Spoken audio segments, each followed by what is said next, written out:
see myself. So I'm going to present my work. It's a preliminary analysis of the work that I'm doing for my dissertation, entitled A Comparative Analysis of Dialogue-Based Processes of Justice and Belonging, Making Social Identity Part of the Process. So I first want to start by talking about sort of the conference theme, thinking about belonging, and placing these dialogue-based processes that I'm looking at and interrogating more specifically under a crisis of belonging. So Jeffrey Cohen, who recently wrote a book entitled Belonging in 2022, writes that America is plagued by a crisis of belonging, and that belonging is constantly being undermined by forces that fuel division, such as racism, sexism, and other institutionalized biases, to name a few. And I place a lot of those, or I place part of that crisis in the carceral state, right? The Western judicial system is one of the biggest perpetrators of injustice in the US and has done significant damage to our concept of belonging, our concept of being part of a community through this culture of punishment, this culture of punitivity.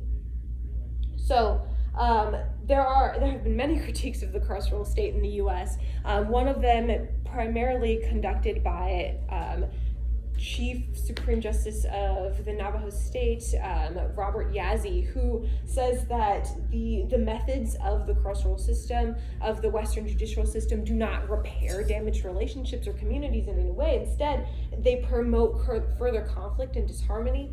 And the state often assumes the place of the victim. It's very much rooted in these systems of an eye for an eye approach.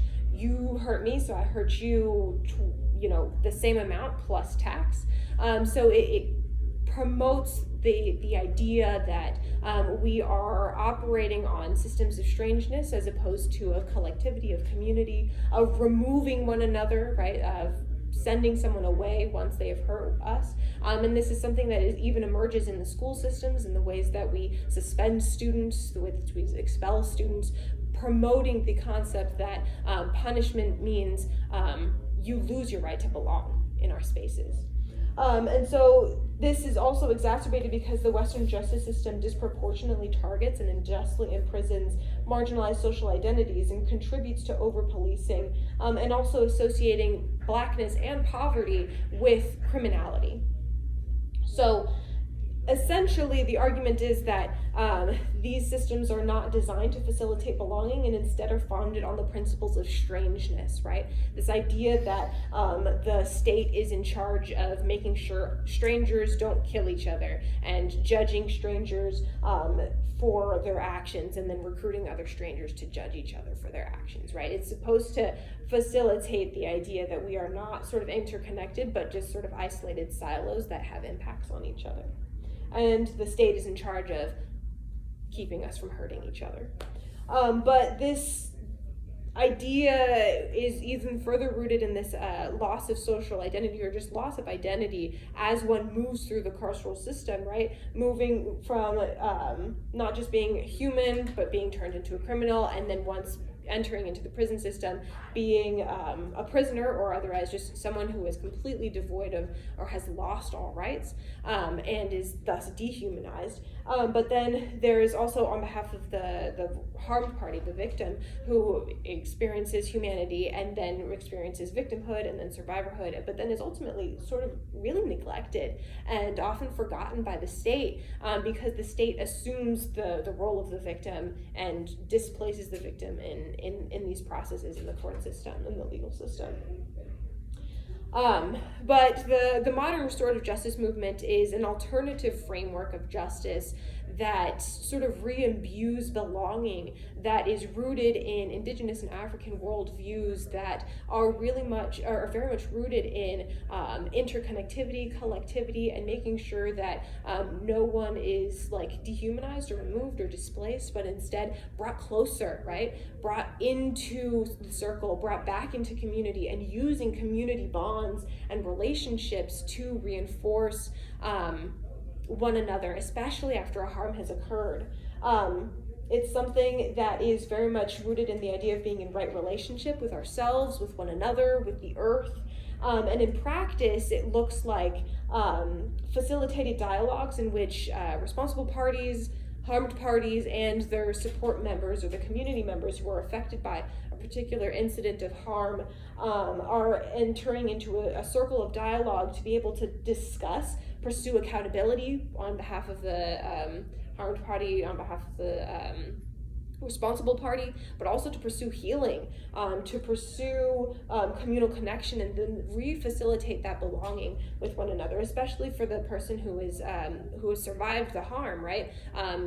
The harm can be so disruptive and often really extremely violent that it ruptures the relationship with the community, not just with the person who caused them harm. So it's really an opportunity to just engage in dialogue and re-knit together all of our identities, right?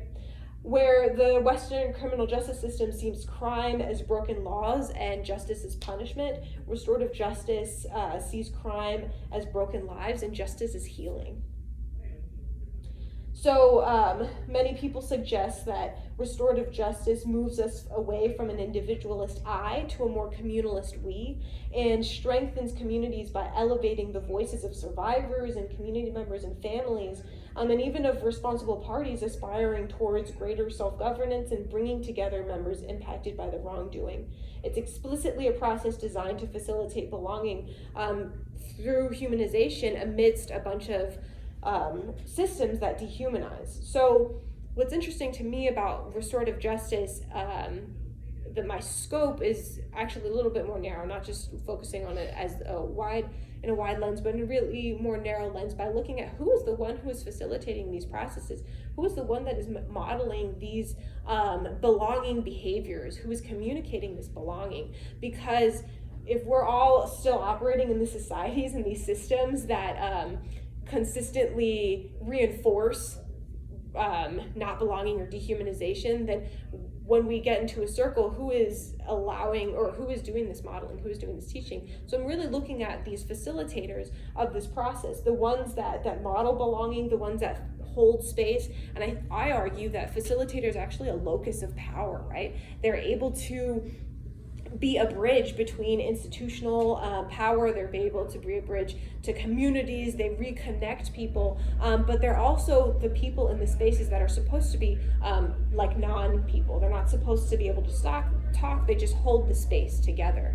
And I think that is still something that we need to critically examine, investigate, because in a lot of states, in Texas as well, we have a lot of victim services programs who are using this model of facilitated dialogues to essentially do restorative justice in organizations such as the Department of Corrections, right? They have victim services facilitated dialogues here in the state of Texas, and as well as across the nation. So I think there's an opportunity to critically examine who are these people, who are these weavers, right? These bridge builders, who are these connectors, and what is it that they're doing to facilitate belonging, to communicate that, to reinvigorate people into the communities, right? And so I conducted a study using qualitative methods, semi-structured, one-on-one Zoom interviews recorded with a number of facilitators across the nation. And I placed them on a spectrum between really close to structural power and really far away from structural power. So in other words, I interviewed people all the way from volunteers for the Department of Corrections and people who were just community-based programs who did not receive referrals from any sort of criminal legal system or the DA's office or anything like that, right? So just really examining all of the possibilities, and also the possibilities to examine cross-sector dialogues between all of these different organizations located on the spectrum. The study design included women of color, feminist theory as a way to not necessarily call them interviews, but hold space for people to engage in these dialogic reflections, right? Bringing in a lot of the practices that happen in restorative justice and having the facilitators do them themselves, right? Engage in this dialogue with me and reflecting with me about what they do in these spaces and become a little bit more self-aware and conscious of them. for me, four things particularly emerged, four strategies that I noticed facilitators doing that helped communicate belonging. The first being is humanizing, and I'm going to read a quote from one of my facilitators, and this one, she actually is a straight white woman who works for the Department of Corrections, and she says, the magic in this, the thing that I can do that is of value is focus on the person aspect of this. This is not an inmate, this is not a number, this is a human being. I also have to demonstrate that regardless of whatever the impressions might be of me walking into this room as a woman, as a white woman, as somebody who is carrying a badge that suggests the level of authority that the person that I'm going to meet with lacks, I have to be aware of all of those things too, and do my best to show up as a human being and demonstrate that I am a human being too, right? And I think that's really powerful, especially for someone who is going into the prison system to speak to someone who is currently incarcerated and who is experiencing constant messaging in the prison system that you do not have the same rights as a full human anymore at this point. Going into the prison system and then just interrupting all of that and sitting in front of them and offering herself as vulnerably as she can be to this other person, and just completely stripping away all of those layers of dehumanization. Obviously, I don't think that in a moment, she uses the word magic, that everything just sort of dissipates and all of that external stuff gets alleviated. It does get alleviated for a second in the room, right? And that is where she identifies herself as having power in the process to reinstitute belonging, even in that one moment. And then when she brings the parties together, the harmed party and the responsible party, it's just a little bit closer to re-knitting the community space. Another sort of strategy is to just confront social identity up front and confront all of the structures that are present that are kind of haunting the dialogue per se, right? They take up a lot of space, especially if you're walking into the prison system, right?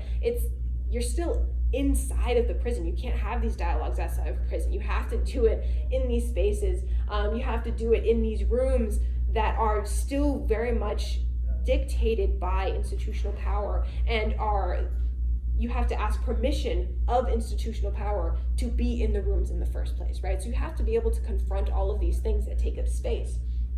Another one of my facilitators says that something that he does is sort of recognize his own privilege and the constellations of privileges that he brings into his space, to not only speak to the dialogues and to hold space in dialogues, but also speak to gatekeepers, right? People who might not let him in the room, who might interrupt this process. So he says, I guess part of that too, the responsibility I was mentioning as a white presenting male body, is where I have the privilege or get granted that kind of permission to be in that space. And a lot of responsibility comes with that in my view. And so I try to stick my feet indoors and try to open them all the way for others to come in who may not get granted that just by default. The same sort of sentiment is echoed by a facilitator who is a Black woman who works for a more community-based system, who says, I think RJ work, restorative justice work, has helped me understand that I have power, and all my identities of integrating that into this work, I don't have to be separate. I could be all of me as accepted. Now that I think about it, that's why I was always asked to be a facilitator, because I could bring in all of that, because I could facilitate, and I'm automatically bringing my Black woman self and all of the things that I bring in my experience. So restorative justice is allowing people to confront social identity, but also interrupt all of those things that might get in the way of community building, right? So it doesn't just ignore all of those things that exist and haunt the space, but confronts them, and then also in that making room is making us feel more expansive about communicating belonging. Another thing that happens is they also re-emphasize communal bonds and interconnectivity. So one of the facilitators shares, I don't think this works unless you're having an authentic relationship with folks. You have to be willing to come to the table, and not just as a representative of this process, but also as a human being, because it is a humanizing experience for everyone that's involved, not just for the two parties that are having the dialogue. which you might see from the outside as an information exchange, but also as a person who's trying to be a conduit between those two. So you're sort of recognizing now that the facilitator isn't a removed sort of person in the process. They're actually technically a community member, right? They're demonstrating this sort of like belonging by being this third party that comes in and says, well, actually you're part of my community and I would like to see this healing occur as well, just as much as anyone else. And I would like to hold that space and be a part of this process. And it really emphasizes the communal nature of it. And finally, agency building is one of those really pivotal ways in which the communal bonds are really relied upon, but also that belonging is reinstituted. The ways in which multiple facilitators have shared with me that they say, I make sure that I constantly say, this is a voluntary process. You can be here for as long as you would like. You can do whatever it is that you need to do to facilitate your healing. And at the same time, I'm going to constantly ask you over and over again, is this something that you would like to include in the agreement? Is this something that you would like to communicate with one another? That kind of agency building is something that directly interrupts the dehumanizing and the removal of choice from sort of larger systems of power. But those are just preliminary results and things that are circulating around the work. And I really thank you guys for listening and engaging a little bit.